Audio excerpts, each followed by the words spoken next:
रात का समय था और गुंजन ट्रेन में अकेले सफर कर रही थी। बड़ी अजीब बात है, ये ट्रेन तो पूरी खाली है, सिर्फ ये 2 आदमी और औरत ही दिखाई दे रहे हैं। गुंजन के सामने एक आदमी बैठा था और दूसरी तरफ एक औरत। अचानक से वो आदमी ट्रेन के बाहर देखता है और जोर से चिल्लाकर कहता है, राजगढ़ का स्टेशन आने वाला है, सब लोग चौकन्ने हो जाओ। इतना कहकर वो आदमी आंखें बंद कर लेता है। ऐसा लग रहा था जैसे वो सो गया हो। ये देखकर गुंजन चौंक जाती है। अरे ये क्या था, बड़ा ही पागल आदमी है, ऐसे अचानक से चिल्लाया क्यों?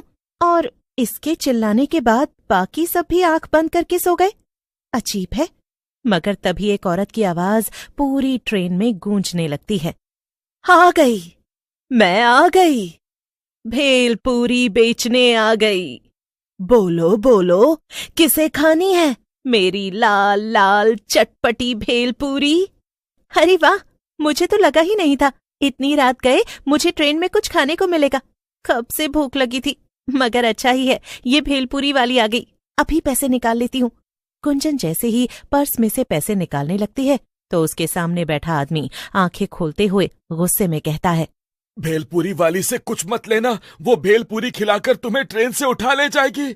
हाँ, भेलपूरी मत खरीदना। वाकई में बड़ा अजीब आदमी है, कैसी बहकी बहकी बातें कर रहा है।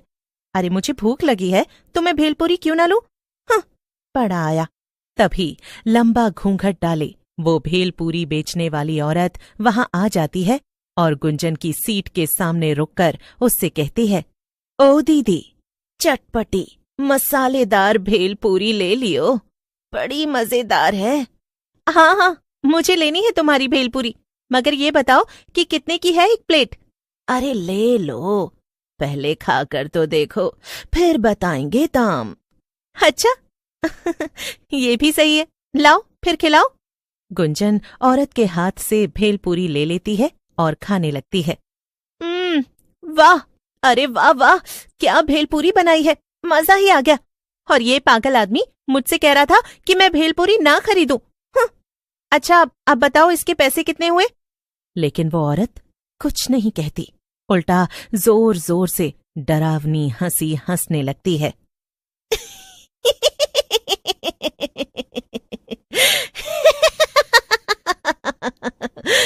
पैसे? नहीं नहीं, कुछ और लगेगा।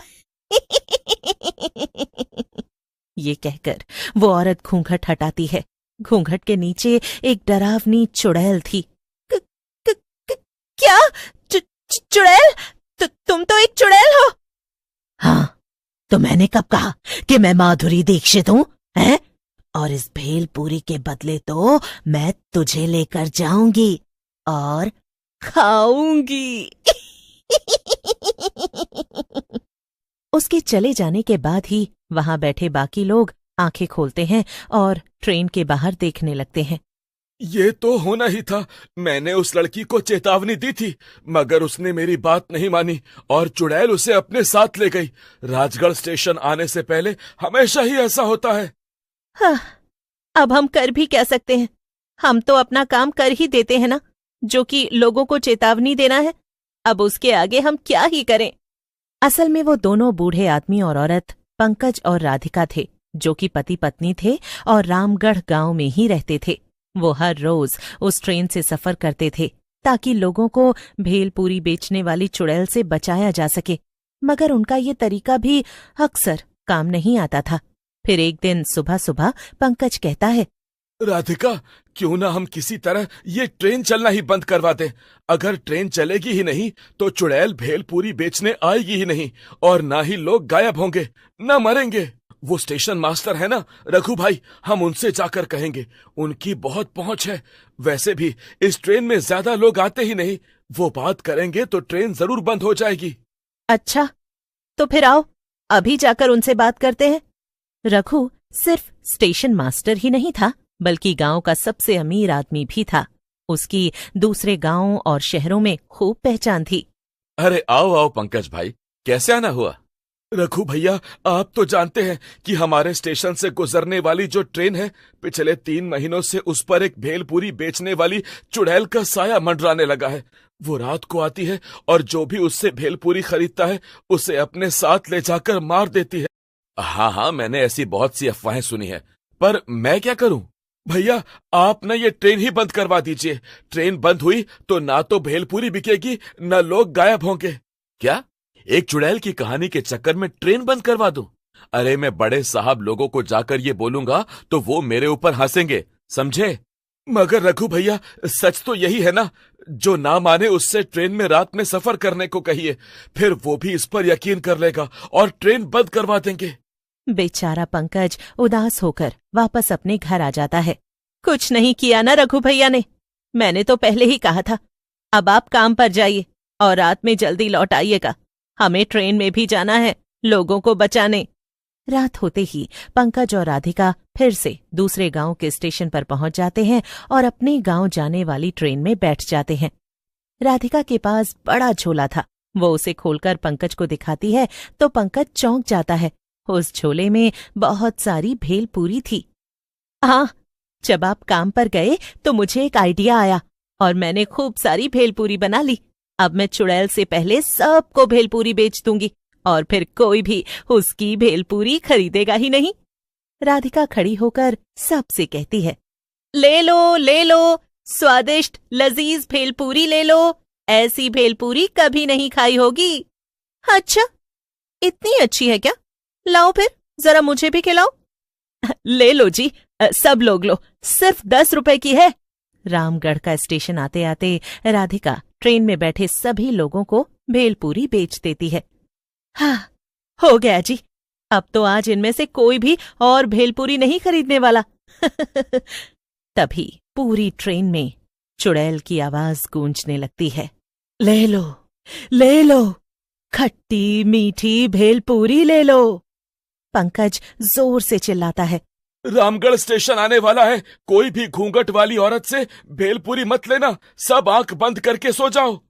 इतना कहकर पंकज और राधिका आंखें बंद करके बैठ जाते हैं, लेकिन वहां बैठे बाकी लोग ये देखकर दंग थे। अरे, ये दोनों आंखें बंद करके क्यों सो गए? भेलपूरी वाली ही तो आ रही है, कोई चुड़ैल थोड़ी है। हाँ। तभी घूंघट डाले चुड़ैल शीतल की सीट के सामने आकर खड़ी हो जाती है। ले लो, खट्टी मीठी भेलपूरी ले लो। एक बार खाओगे तो दोबारा कभी नहीं खा पाओगे। हैं? क्या मतलब? मेरा मतलब, एक बार मेरी भेलपूरी खाओगे तो दोबारा कहीं और से नहीं खाओगे। हाँ, वैसे तो हम पहले ही भेलपूरी खरीद चुके हैं, मगर तुम अपनी भेलपूरी की इतनी तारीफ कर रही हो तो खिला ही दो। हाँ, लीजिए ना। लेकिन चुड़ैल शीतल को भेलपूरी देती इससे पहले ही राधिका बीच में बोल पड़ती है, नहीं, इसकी भेलपूरी मत लो, ये एक चुड़ैल है, ये तुम्हें ले जाएगी। क्या? कुछ भी? मैं सच कह रही हूं, तुमने भेलपूरी खाई तो ये तुम्हें ले जाएगी। अच्छा, मगर मैंने तो तुम्हारी भेलपूरी भी खाई थी, तुम तो मुझे चुड़ैल बनकर अपने साथ नहीं ले गई। देखो, मैं तुम्हें चेतावनी दे रही हूं, इसे मत खाना। शीतल जैसे ही भेलपूरी खाने जाती है, राधिका उसे रोक देती है और उसकी जगह वो चुड़ैल की भेलपूरी खा लेती है।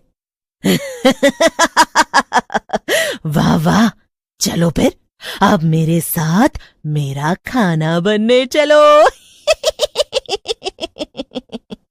चुड़ैल राधिका को उसके बड़े भेलपूरी के झोले के साथ उठा लेती है। ये देखकर वहां बैठे बाकी लोग चौंक जाते हैं। बेचारा पंकज बहुत रोता है, मगर वो कर भी क्या सकता था? अब तो उसके पास एक ही काम था और वो था अकेले ही लोगों को बचाना। अगले दिन फिर से वो रात में ट्रेन में आकर बैठ जाता है। फिर जैसे ही घूंघट डाले चुड़ैल भेलपूरी लेकर वहां आती है। भेलपूरी ले लो, खट्टी मीठी।